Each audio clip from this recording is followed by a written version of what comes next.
আসসালামু আলাইকুম। আশা করি আপনারা সবাই ভালো আছেন। আজকে আবারও আমরা ভিডিওতে আসছি। আজকে আবারও একটা শর্ট ভিডিও নিয়েছিলাম প্রথমে। এখন আমরা একটু দীর্ঘ সময়ের একটা ভিডিও নিব। যেখানে অনেকগুলা বিষয়ের উপর ধারণা দেয়া যাবে। আপনারা সাথে থাকবেন। আর আমাদের যে পিছনে যে ভিডিওগুলা করা হয়েছে সেখানে হয়তো আপনাদের সবগুলা ভিডিও ভালো লাগবে না, কারণ হচ্ছে সেখানে ধারাবাহিকভাবে কোনো কিছু ঠিক ছিল না। আমরা ধারাবাহিকভাবে মানে সুপরিকল্পিতভাবে কোনো কিছু করিনি এই কারণে যে আপনাদের যেটা যখন সুবিধার্থে, আপনাদের যেটা যখন প্রয়োজন আসছে সামনে, আমি ওইটা নিয়েই আলোচনা করছি। তো আমরা এটা একটা চিন্তাধারা আছে যে ধারাবাহিকভাবে, মানে প্রতিটা ইস্যু ধারাবাহিকভাবে আমরা করবো। যেমন কোনটার পরে কোনটা, কোনটার পরে কোনটা দিলে আপনাদের বেশি ভালো হবে, বেশি প্রয়োজনীয় যে জিনিসগুলো সেগুলো নিয়ে আমরা সামনে আসছি।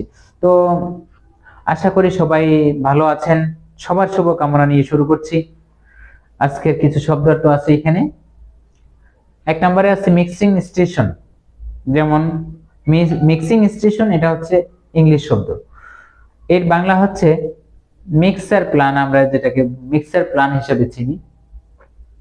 এটা হতে পারে আপনার কনস্ট্রাকশন ডিপার্টমেন্টের বেলায় এই সমস্ত এগুলো ব্যবহার করা হয়, মিক্সিং স্টেশন বা মিক্সার প্ল্যান। এবং অন্যান্য ডিপার্টমেন্টও এরকম মিক্সার প্ল্যান আছে। অন্যান্য বস্তু বা জিনিস দিয়ে যেটা মিক্সার করা হয় সেটাকে মিক্সার প্ল্যান বলে। তো আমরা এখানে যেটা শিখবো সেটা হচ্ছে কনস্ট্রাকশন ডিপার্টমেন্টের সিমেন্ট, বালু এইগুলা যেখানে মিক্সিং করা হয়, তো আমরা এটার নাম শিখবো। এটার চাইনিজ হচ্ছে জও পানজি। জও পানজি, এটার নাম হচ্ছে জাও পানজি। তো জাও পানজি মানে হচ্ছে মিক্সিং প্ল্যান, মিক্সিং মেশিন। আর এখানে মিক্সিং স্টেশন বলতে বোঝাচ্ছে জাও পান চাং। জাও পান চান। চান মানে হচ্ছে কোনো কিছু উৎপাদন করা, কোনো কিছু উৎপাদনকারী যে একটা ইয়া থাকে, যেমন আমরা কারখানা বলি, ফ্যাক্টরি বলি, এই ধরনের কোনো কিছু আর কি। তো দ্বিতীয় নম্বরে আছে ল্যাবরেটরিজ। ল্যাবরেটরিজ এটাও ইংলিশ শব্দ। আমরা বাংলাতে ল্যাব হিসেবে চিনি। ল্যাব বলতে আমরা ল্যাবরেটরিজকে বুঝি। তো ল্যাবরেটরিজের নাম হচ্ছে শিয়ানশি। শিয়ানশি। শিয়ানশি। শিয়ানশি। এই চাইনিজ শব্দের অন্যান্য এই ল্যাবরেটরিজের অন্যান্য চাইনিজ শব্দ আছে, সেগুলো আমরা অন্য সময় আলোচনা করব। তো আমরা এখানে শিখলাম শিয়ানশি মানে হচ্ছে ল্যাবরেটরিজ। মিক্সিং বা প্রতিটা মিক্সিং স্টেশনের পাশে একটা ল্যাবরেটরিজ থাকে। সেটাতে হলে কংক্রিট পরীক্ষা করার জন্য, যেমন বালু পরীক্ষা করে, তোমার পাথর পরীক্ষা করে, রড পরীক্ষা করে, এই ধরনের যত কনস্ট্রাকশন ডিপার্টমেন্টের সাথে জড়িত যে জিনিসগুলো, এইগুলো যেখানে পরীক্ষা নিরীক্ষা করে, এই ধরনের একটা জায়গার নাম হচ্ছে ল্যাবরেটরিজ। তো ল্যাবরেটরিজ এর চাইনিজ হচ্ছে শিয়ান শি। Xi'an she. অন্যান্য ল্যাবরেটরিজ এর ভিন্ন নাম আছে, সেগুলো আমরা ভিন্ন সময় ভিন্ন ভিডিওতে আলোচনা করব। তো এরপর হচ্ছে অফিস। অফিস ইংলিশ শব্দ, কিন্তু আমরা বাংলাতে অফিস বলে পরিচিত। যে শব্দটা অফিস বলতে যা বুঝি, এটা হচ্ছে ইংলিশ শব্দ মূলত। এর চাইনিজ হচ্ছে পান কুং শি। পান কুং শি। এর চাইনিজ হচ্ছে পান কুং শি। পান কুং শি অর্থ হচ্ছে অফিস। এখন আপনাকে যদি প্রশ্ন করা হয় আপনি কোথায় আছেন, আপনাকে চাইনিজে প্রশ্ন করা হলো, চাইনিজ ভাষায় আপনাকে প্রশ্ন করা হলো নি যে নালে, মানে আপনি কোথায় আছেন, তখন আপনি আছেন অফিসে, আপনি উত্তর দিবেন কিভাবে? ওয়াজাই পাঙ্গংশি।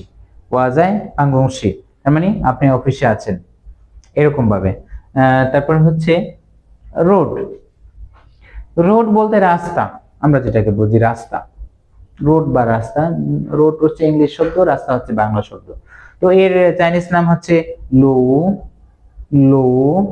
লো মানে হচ্ছে রাস্তা বা রোড, যেটাকে মনে আপনারা বুঝেন। তো এই লো হচ্ছে আপনার রাস্তা। এখন আপনাকে যদি জিজ্ঞেস করা হয় আপনি কোথায় আছেন, চাইনিজ ভাষায় যদি বলে নি যায় না আলি, এটা হচ্ছে চাইনিজ ভাষায় আপনি কোথায় আছেন। আপনাকে যদি আমি প্রশ্ন করি আপনি কোথায় আছেন, আর এই চাইনিজ হচ্ছে নি যায় না আলি। নি যায় নালে, তখন আপনাকে উত্তর দিতে হবে আমি অমুক জায়গায় আছি, এরকম কিছুই তো। তখন আপনি যদি রোডে থাকেন তখন আপনি বলতে পারেন ওয়াজায় লোশাং, ওয়াজায় লোশাং, মানে আপনি রাস্তায় আছেন। তারপরে হচ্ছে মার্কেট। মার্কেট বলতে অনেক ধরনের মার্কেট আছে, সুপার মার্কেট বা অন্যান্য যে মার্কেটগুলো আছে আমরা ওইগুলা নিয়ে ভিন্ন সময় আলোচনা করব। আজকে জাস্ট আমরা মার্কেট হিসেবে আপনাদেরকে ধারণা দেব। মার্কেট যে শব্দটা, এটা হচ্ছে ইংলিশ শব্দ, তো আমরা বাংলাতে অভ্যস্ত মার্কেট বলে আমরা সবকিছু চিনি। মার্কেট মানে কোনো একটা সুপার শপ বা বিভিন্ন মার্কেট আছে, যেমন কুকারিজ মার্কেট, কাপড়ের মার্কেট বা সবজি মার্কেট বা অন্য অন্য জিনিসের অনেক, মানে ভিন্ন ভিন্ন জিনিসের ভিন্ন ভিন্ন মার্কেট আছে।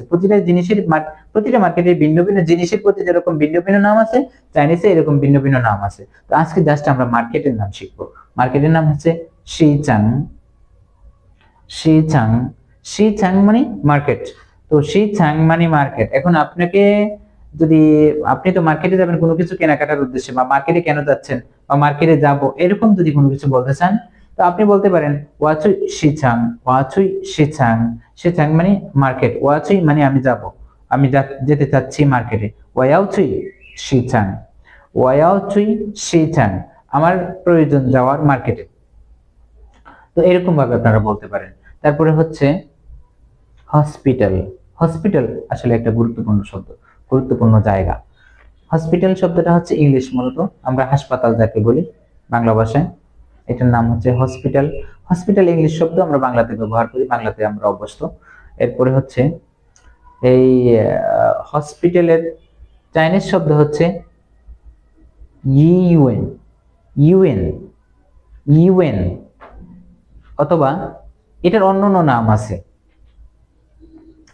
আমরা এটাই শিখবো আজকে। হসপিটাল, হসপিটাল মানে হচ্ছে যেখানে অসুস্থ রোগীদের সেবা করা হয় বা চিকিৎসা দেয়া হয়, এটার নাম হচ্ছে হসপিটাল। তো এই হসপিটালের নাম হচ্ছে ইউএন। ইউএন মানে হচ্ছে হসপিটাল। আপনি যদি বলেন যে আমি এখন হসপিটালে যাব, ওয়াচুই ইউএন, আমি যাব হসপিটাল, আমি যেতে চাচ্ছি হসপিটাল, এরকম। তো হসপিটালের নাম আমরা বুঝলাম, শিখলাম। এরপরে হসপিটালের সাথে সংযুক্ত যে জিনিসগুলো আছে, যে মানুষগুলো আছে, যেমন সেখানে ডাক্তার আছে, রোগী আছে, নার্স আছে এবং অন্যান্য বিভিন্ন যে লোকজন আছে, তাদের ভিন্ন ভিন্ন ইয়াগুলো আমরা অন্য ভিডিওতে আলোচনা করব। আজকে আপনাদের সম্মুখে এই পর্যন্ত আমরা নিয়ে আসছি, যেটা আপনাদেরকে প্রকাশ করা হলো। আমার অনুরোধ আপনার প্রতি, যেটা হচ্ছে আমি সেরকম কথা বলতে পারি না, আমার সেরকম শিক্ষাগত যোগ্যতাও নাই। আর যতটা সম্ভব চেষ্টা করি ভালো কথা বলার জন্য, ভালোভাবে আপনাদেরকে কিছু বোঝানোর জন্য। হয়তো বা আমি কারো কাছে, মানে সবার কাছে একরকম তো হইতে পারবো না, কারো কাছে একটু খারাপ লাগবে, কারো কাছে একটু ভালো লাগবে। তো আমি আপনাদের প্রতি আসলে কৃতজ্ঞ যে আমি আপনাদের সামনে এইরকম একটা কিছু নিয়ে আসতে পারছি। আরো বেশি ভালো লাগবে যখন আপনারা আমাকে সহযোগিতা করবেন, আপনারা আমাকে কমেন্ট করবেন বা কোনো দিক নির্দেশনা দিবেন, কোনো কিছু পরামর্শ দিবেন। এগুলা থেকে আপনাদের থেকে এই সুপরামর্শ নিয়ে আমরা সামনে এগিয়ে যাওয়ার প্রত্যাশা নিয়ে আজকের মতো নিচ্ছি বিদায়। আল্লাহ হাফেজ, আসসালামু আলাইকুম।